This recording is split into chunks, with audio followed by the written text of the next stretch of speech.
The elevator car was rising through the 34th floor when the woman pressed the emergency button, not because something was wrong, because she wanted to know if the operator would stop it.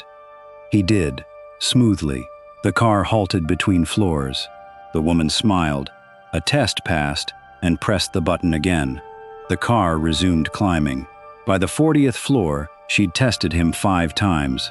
He'd stopped and started without hesitation each time, his hand on the lever, moving with the precision of someone who'd made that motion 10,000 times before. What the woman didn't understand was that stopping an elevator was the smallest part of his job. Stopping it correctly was everything. This was New York, 1962, a Tuesday morning. For the next 8 hours, this operator controlled a machine that could kill someone in seconds if his attention slipped. But the real danger wasn't the machinery, it was the invisible rule that governed exactly how much authority he actually possessed, and how little anyone would admit if something went wrong. He clocked in at 6:30 in the basement, where the ancient time clock still accepted paper cards. The basement smelled like machine oil and concrete dust. The building was a mixed-use office tower built in 1952, 20 stories of marble and steel. His car still had the hand lever. The newer buildings had push buttons, but this car answered to him alone. The uniform was dark blue serge, buttoned to the collar. No exceptions. A thin stripe ran down each leg. The cap came with it, required even inside the building. The building's management had decided passengers deserved the appearance of discipline. The uniform was that appearance. By 7:45, the first passenger stepped on at the ground floor. A secretary, briefcase in hand, heading to the 8th floor. She didn't look at him. Nobody ever did. They looked at the floor indicator or their reflection in the polished aluminum. The elevator was just the space between home and work. He understood this perfectly. He'd been doing this job for 17 years. The lever was the entire job. Everything else was preparation and consequence. Push it forward, the car rose. Pull it toward him, the car descended. The farther he pushed or pulled, the faster it moved. Hold it neutral. The brakes engaged automatically. The skill was everything else. At 8 o'clock, the lobby flooded with people. Secretaries, accountants, salesmen, junior executives. The operator's job was to move them up the building without stopping, more than once per minute, and without discomfort. No jerking, no sudden acceleration, no braking that made passengers stumble. The morning run was choreography. A passenger would call out, 12. The operator wouldn't push the lever until he knew whether the next passenger wanted 15. If they did, he'd wait. If not, he'd close the gate and begin the rise. The gate was mechanical, a folding brass screen requiring a particular motion of the left hand while the right maintained the lever. This couldn't be rushed. A stuck gate meant a car full of angry people held between floors. The motion of the car had to be smooth because the human body registered every imperfection in acceleration. An experienced operator managed the lever with continuous micro-adjustments, slight increases in pressure, slight decreases. The car accelerated to a target speed, maintained it, then began the gentlest possible deceleration approaching the floor. The final motion was a leveling, bringing the car to a stop so perfectly that the floor inside the cab aligned exactly with the landing. Most operators built a mental map of each car's particular resistance. Elevator 3 pulled slightly harder in the afternoon, after the heat warmed the cables. The newer push-button cars were smoother because they controlled the lever electrically, but they were inflexible.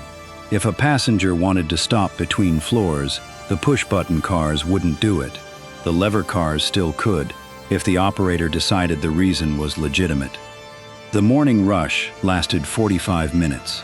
During those 45 minutes, an experienced operator made 4 or 5 continuous runs from ground to top and back down. The lever never stopped. Passengers changed constantly, a flow rather than a sequence. The operator worked from pure muscle memory and rhythm, speaking minimally, watching the car's behavior, managing lobby pressure. By 9 o'clock, the building had been distributed, the lobby emptied. The operator waited for the next call button to light. The first rule was invisible until you broke it. Never close the gate on a passenger's clothing, hand, or any part of their body still extended into the corridor. This seemed obvious. What made it a rule was that it was entirely the operator's responsibility. The company installed no additional safety mechanism. There was no automated gate sensor. There was no interlock preventing the car from rising if a coat sleeve was caught. The operator had to see it and had to be fast enough to stop. If a passenger was careless or changed their mind at the last instant, the operator had to catch that moment. The second rule was that you never left the car unattended while passengers were inside. Not to use the bathroom, not to grab a cigarette. If you needed to leave, you pressed the emergency stop button, which locked the car between floors. The third rule concerned speed. Management had no official rule about acceleration or deceleration, but supervisors rode the cars monthly, unannounced. Too fast was insubordination. Harsh braking suggested carelessness. An operator was judged on smoothness the way a chauffeur was. This wasn't written anywhere. The operator simply understood. The fourth rule concerned floor selection. Passengers called out their floors, and the operator had to remember them. No buttons yet. If the operator forgot a floor, the passenger got off at ground level and had to ride again. If this happened too often, the building replaced the operator. The fifth rule was about authority. The operator controlled access. If someone pressed for the ground floor and changed their mind at the 10th floor, the operator could choose to stop or continue. The company supported this discretion because it reduced wear. But the rule was never articulated. It existed in the space between what the operator was allowed to do and what the company would defend if something went wrong. The sixth rule was appearance. The uniform had to be spotless. A stain meant the operator wasn't maintaining it properly. A missing button meant degradation. An unbuttoned collar meant he didn't understand his role. An operator who failed inspection twice was reprimanded. A third failure meant termination. The seventh rule was silence. Operators did not chat with passengers. They did not comment on weather or building traffic. They did not create relationships. An operator who was friendly, who remembered names, who smiled, who extended conversation, was seen as performing work improperly. This rule bore the most weight because it was the most arbitrary. Sharing an enclosed space naturally invited conversation. The rule that forbade it created constant low-level tension. The operator was physically close enough to be intimate, but professionally required to maintain distance. Over years, this became exhausting. The wage was $42 a week in 1962. That was decent money. Not rich, but reliable. A family could survive on it. A wife at home could manage a household. There could be a car, decent housing in a working-class neighborhood. The operator was precisely middle class in the way America had briefly made possible for a man with a high school education and a job requiring attentiveness. The hours were 8 hours a day, 5 days a week, plus a split shift, 2 Saturdays a month. This made the job predictable. The operator knew when he would work. His wife could plan. His children could expect him home by 6. There was a pension attached, a commitment that if he stayed until 65, he would receive a monthly stipend for life. This was extraordinary security, but the cost was paid in ways the wage didn't capture. The operator was on his feet 8 straight hours. The lever required constant tension in the right arm. By the end of a shift, the shoulder ached. By the end of a year of shifts, that ache became permanent. Operators in their 50s often developed pain in the right rotator cuff. The company provided no relief, no rotation, no accommodation. The building was climate-controlled for tenants, not operators. In summer, the elevator shafts became ovens. In winter, The shaft was unheated. The operator worked in a coat or thin serge uniform. Cold and heat wore on the body. The silence rule created its own cost. The operator spent 8 hours in proximity to human conversation, while being required to be invisible. He was present, but not part of it. This created a particular loneliness. It was worse than working alone, because working alone doesn't demand pretense. An operator who drank too much, who showed up late, who was careless on the lever, lost his job. There was no second chance. The building could hire another operator within a week. This fear, the knowledge that the job could end suddenly, was the hidden cost. It was constant low-level anxiety. The operator kept his uniform pristine because falling standards meant the job was slipping away. At the same time, he provided something irreplaceable. No machine in 1962 could operate the lever automatically while making split-second decisions that made the car smooth. The push-button cars were mechanical and inflexible. They couldn't stop between floors on request. They couldn't accommodate a passenger who changed their mind. The operator's intelligence, his judgment, his experience, his ability to read a situation was precisely what the building needed. This was his power, and it was precisely what made him vulnerable, because once a machine could do it, he became redundant. Thursday afternoon, around 2 o'clock, an elderly woman entered at the 8th floor, carrying an enormous handbag and a stack of folders. She called out, "30." The operator confirmed the floor and closed the gate. As the car rose, the folders began to slip from her grip. The operator saw it. She was reaching down to catch them. The car was moving at speed. She dropped one folder, bent down to retrieve it, and her hand extended toward the gate as the car decelerated for the 23rd floor. The operator's left hand was on the gate control.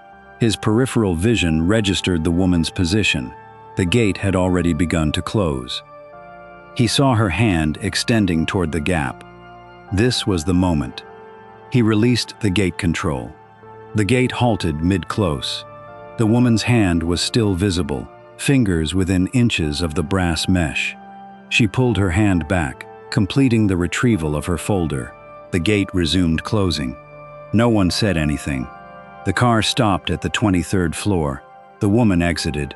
A passenger entered. The operator closed the gate completely, began the rise toward 30, and deposited the woman there 20 seconds later. What had happened was this. The operator had been watching the gate closure with enough attention to catch a subtle shift in the woman's body position.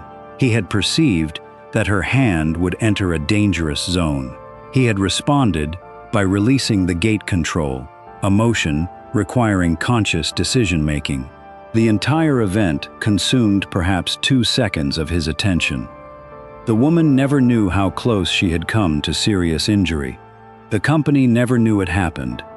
No one would have called it heroic. It was simply part of the job, the attention always required, the judgment that made the operator irreplaceable. The technology that ended the elevator operator's job was the push button combined with automatic leveling. This system allowed passengers to press buttons for their destination floors, queued those destinations in order, moved the car automatically to each floor, and halted it automatically at the precise position where passengers could safely exit. This technology existed in the early 1960s. Newer buildings were installing it, but it was expensive, significantly more than a manual car and human operator. The building's calculus in 1962 still favored the operator. He cost $42 a week. A new fully automatic system cost substantial capital. The shift came gradually. First, one new building downtown went fully automatic in 1964. Then, 2 more. By 1967, real estate developers understood that automatic elevators were becoming the expectation. Tenants wanted them. They signified modernity. More importantly, they meant the building could operate with 1 attendant instead of 3 operators. The labor cost savings were dramatic. The retrofit came next. Buildings began installing automatic door controls and push buttons in existing shafts. The lever was still there, but passengers no longer called floors. They pushed buttons. The operator's job changed from managing the lever and remembering floors to watching for problems. The job required less skill, it paid less. It was increasingly unnecessary. By 1970, new construction had shifted entirely to automatic systems. By 1972, most retrofit buildings had modernized. By 1975, the position of manual elevator operator had effectively disappeared from new construction in every major American city. The transition created a specific crisis for operators in their 50s and 60s. They had spent decades perfecting a skill, becoming valueless. The pension, what they'd worked toward, was available only if they reached 65. Early retirement wasn't possible. They couldn't learn to be automatic supervisors. The job required only monitoring. Many transferred to parking attendants or security guards. Many simply aged into poverty. The disappearance was not sudden. It was protracted enough that older operators could see it coming, but not soon enough to genuinely prepare. It was inevitable enough that no individual skill could stop it, yet it felt personal, as if the operator had simply not adapted fast enough. What was lost was the job, but also the pathway. The elevator operator position had been one of the reliable routes into the middle class for a man without college education. You learned on the job. You could stay for 4 decades and retire with security. That pathway closed. The building still stands. The marble is slightly worn now, and the brass fixtures are tarnished. But the architecture remains from 1952.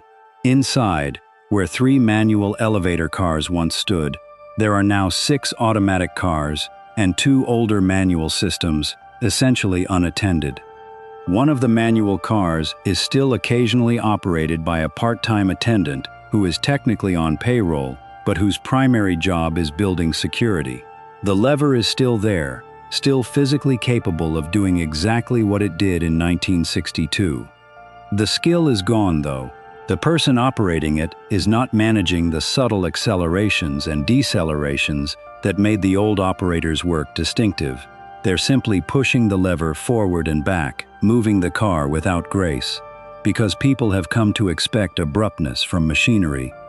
What survives most vividly is the button, the call buttons in lobbies and outside doors.